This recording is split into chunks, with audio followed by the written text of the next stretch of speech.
Hello class ninth. आज के इस वीडियो में बालाजी बुक के chapter number 2 exponents of real number का बेसिक सा इंट्रोडक्शन दिया जाएगा। ये वीडियो आपके लिए बहुत ही ज़्यादा यूज़फुल और इम्पॉर्टेंट प्रूफ होने वाली है आगे आने वाली एक्सरसाइज में, क्योंकि आज इस वीडियो में हम जो भी टॉपिक कवर करेंगे वो सारे टॉपिक्स आपके लिए बहुत ज़्यादा इंपॉर्टेंट होंगे। तो प्लीज़ वीडियो को बिना स्किप किए हुए एंड तक ज़रूर देखें, और अगर आपको वीडियो पसंद आ जाए तो वीडियो को लाइक कर दीजिएगा। चैनल सब्सक्राइब न किया हो अभी तक तो सब्सक्राइब करके बेल आइकन प्रेस कर दीजिए, जिससे नए नए वीडियोज़ के नोटिफिकेशन आप तक पहुंचते रहें। आइए स्टार्ट करते हैं इस चैप्टर का इंट्रोडक्शन। और चैप्टर के इंट्रोडक्शन को समझने से पहले आप चैप्टर के बारे में थोड़ा बहुत समझ लीजिए। जैसा कि यहाँ पर चैप्टर का नाम आपको दिया गया है एक्सपोनेंट्स ऑफ रियल नंबर्स, तो आइए सबसे पहले हम ये समझते हैं कि एक्सपोनेंट किसे कहते हैं। ठीक है, और इसके बारे में आपने पिछली क्लासेस में कई बार पढ़ा भी होगा, समझा भी होगा, लेकिन आइए इसका मैं बेसिक मीनिंग बताता हूँ। जैसे मान लीजिए कि अगर आपको दिया गया कि 2 को आप 3 बार मल्टीप्लाई कराइए, ठीक है, तो आप इसको क्या करते थे 2 इंटू 2 इंटू 2। अब आपने यहाँ पर 2 को 3 बार मल्टीप्लाई कराया, तो इसका मतलब ये हो गया कि इसका जो बेसिक टर्म है वो 2 है। ठीक है, तो बेसिक टर्म क्या था 2 था, जिसको हम मल्टीप्लाई करा रहे हैं, तो यहाँ पर हमने लिख दिया 2, और इसको हम कितनी बार करा रहे हैं 3 टाइम्स। ठीक है, तो बेसिक टर्म हो गया 2, और ये जितनी टाइम्स मल्टीप्लाई कराया गया वो उसको हमने लिख दिया ऊपर।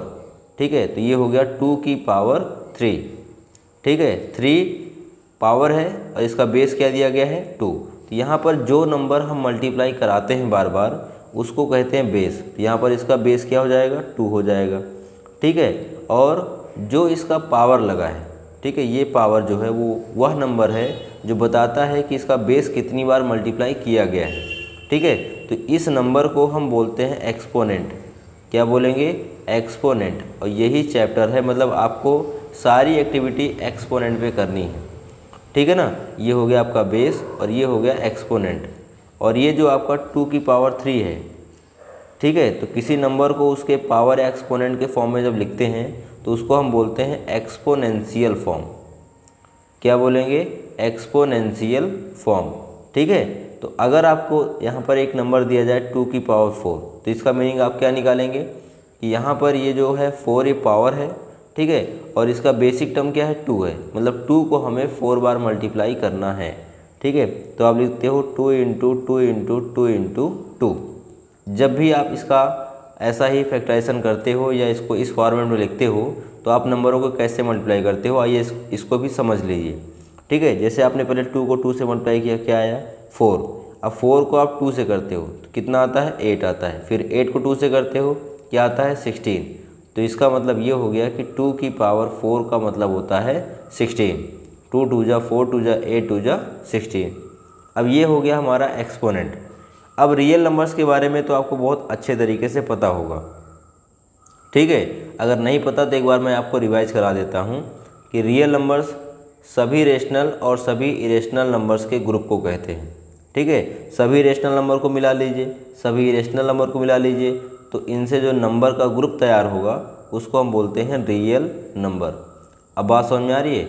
अब रियल नंबर के ग्रुप में आपका 1 भी आ सकता है, -1 भी आ सकता है, -2 भी आ सकता है, 3 भी आ सकता है, 0 भी आ सकता है, 1/2 भी आ सकता है, √2 भी आ सकता है, √3 भी आ सकता है, और -3/-4 आ सकता है, और ऐसे ही एक्सेट्रा। मतलब बहुत सारे नंबर आपके रियल नंबर में आ सकते हैं। समझ में आ गई बात।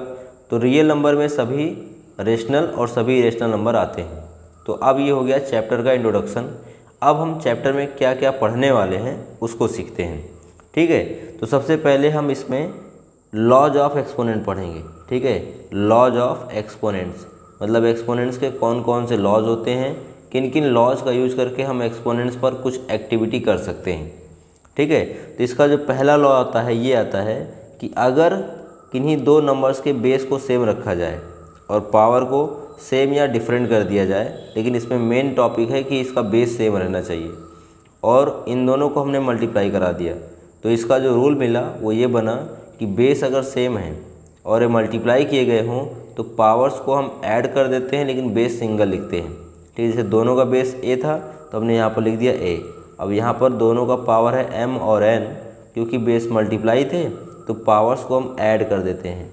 अब इसका एक एग्जाम्पल भी समझ लीजिए। जैसे मान लीजिए अगर हमने 2 एक नंबर लिया और 2 को हमने 2 बार मल्टीप्लाई करा दिया, ठीक है, और उसके बाद हमने एक नंबर लिया 2, ठीक है, फिर से हमें 2 ही लेना पड़ेगा क्योंकि बेसिक टर्म आपका सेम होना चाहिए। तो फिर से हमने एक नंबर लिया 2 और इस बार हमने 2 को 3 बार मल्टीप्लाई करा दिया। तो यहाँ पर 2 को हमने 2 बार मल्टीप्लाई कराया, ठीक है, और ये हो गया 2 की पावर 2, और यहाँ पर हमने 2 को 3 बार मल्टीप्लाई कराया, इसका मतलब ये हो गया 2 की पावर 3।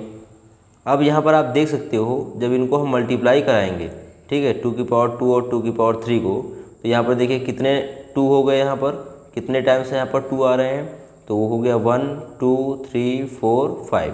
तो आप इसको ले सकते हो क्या 2 की पावर 5। और यहाँ पर भी आप देखेंगे कि दोनों का बेस सेम आ रहा है, तो हम पावर को ऐड कर दें, यहाँ पर 2 और 3 को जब प्लस करेंगे तो ये भी कितना हो जाएगा 2 की पावर 5।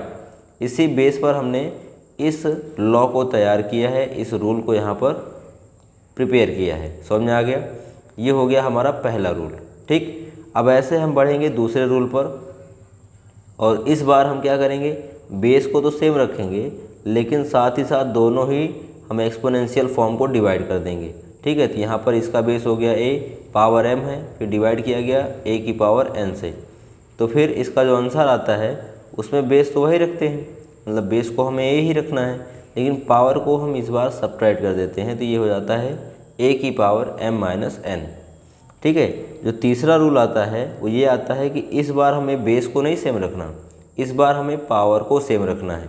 जैसे a की पावर m और इनटू कर दिया गया b की पावर m, मतलब इस बार बेस इनके अलग अलग हैं, ठीक है, लेकिन इस बार पावर आपकी सेम रखी गई। तो जब ऐसा केस हो कि दोनों का बेस अलग हो और पावर लेकिन सेम हो, और अगर बीच में मल्टीप्लाई किया गया है तो बेसिस को तो हम मल्टीप्लाई कर देंगे। देखो पहले का बेस क्या था, a था, और दूसरे का बेस b है, ठीक है। तो इन बेसिस को हम मल्टीप्लाई करके इसका होल एक सिंगल पावर लगा देते हैं, ठीक है। तो इसकी टोटल पावर हो जाएगी m। इसके बाद आपको हम फोर्थ लॉ पढ़ाने चल रहे हैं। तो फोर्थ लॉ में आपको दिया गया है कि अगर a की पावर m है और इसकी होल पावर n दी गई है, मतलब अगर हम पावर के ऊपर भी पावर लगा रहे हैं तो इन दोनों पावर को हम मल्टीप्लाई करेंगे। तो a की पावर क्या लिख सकते हैं, m इंटू n, ठीक है। एक्चुअली थर्ड केस की तरह हमारा डिवाइड वाला भी एक केस आता है, उसको हमने नहीं बताया था। चलिए फिफ्थ केस में उसको बता दे रहे हैं। मान लीजिए कि बेसिस इस बार अलग अलग दिए गए हैं, ठीक है, लेकिन पावर आपको सेम दिया गया हो, जैसे a की पावर m दिया गया है और डिवाइड बाई b की पावर m दिया गया है। तो आप इसमें क्या करेंगे, इसमें आपको सिंपल सा एक वर्क करना है कि दोनों ही बेसिस को हम डिवाइड कर देंगे, ठीक है, a डिवाइड बाई b, और इसकी टोटल पावर हम एक सिंगल यूनिट लगा देंगे m। बात समझ आ रही है? उसके बाद आपका जो 6th टॉपिक है वो ये है कि अगर a की पावर 0 है तो इसकी वैल्यू क्या होती है, 1 होती है। समझ में आ रही बात? अगर a की पावर 0 है तो इसकी वैल्यू 1 होती है। और सेम यही कॉन्सेप्ट लगता है नेक्स्ट में कि अगर आपका कोई नंबर दिया गया है a, ठीक है, और इसकी पावर जो है वो निगेटिव है, तो अगर हम इस पावर को पॉजिटिव करना चाहें, ठीक है, तो क्या इसके साथ कुछ हम एक्टिविटी और एक्स्ट्रा करेंगे? बिल्कुल करेंगे। जब भी हम पावर का साइन चेंज करते हैं, एक्सपोनेंट का जब भी हम साइन चेंज करते हैं, ठीक है, जैसे माइनस है, अगर इसको हमने प्लस कर दिया तो इसके बेस का हम रेसिप्रोकल लिखते हैं, ठीक है। तो बेस आपको दिया गया है a और इसका रेसिप्रोकल होगा 1/a। तो अगर हम इसके साइन को चेंज कर रहे हैं, माइनस से प्लस कर रहे हैं, तो ये लिखा जाएगा 1/a, ठीक है। तो a की power minus m equals to क्या हो जाएगा, 1/a की पावर प्लस m, ठीक है। एक्चुअली ये a की पावर जो m है वो नीचे ही लगेगी, लेकिन इसको अगर आप होल पावर में कन्वर्ट करना चाहो तब भी कोई दिक्कत नहीं है। क्यों? क्योंकि 1 का कितना भी पावर कर दिया जाए 1 ही रहेगा, और ये a की पावर m रहेगी, तो a की पावर m आपको फॉर्मेट में यहाँ पर मिल जाएगी। बात समझ आ रही है? तो अगर a की पावर माइनस m है तो इसको हम लिख सकते हैं 1/a की पावर प्लस m। मतलब जब भी हम पावर का साइन चेंज करते हैं तो बेस का हम रेसिप्रोकल कर देते हैं, ये हमेशा ध्यान देना, ठीक है। अब इन्हीं सब रूल्स के भरोसे या इन्हीं सब रूल्स के सहारे हम अपनी एक्सरसाइज को सॉल्व कर सकते हैं।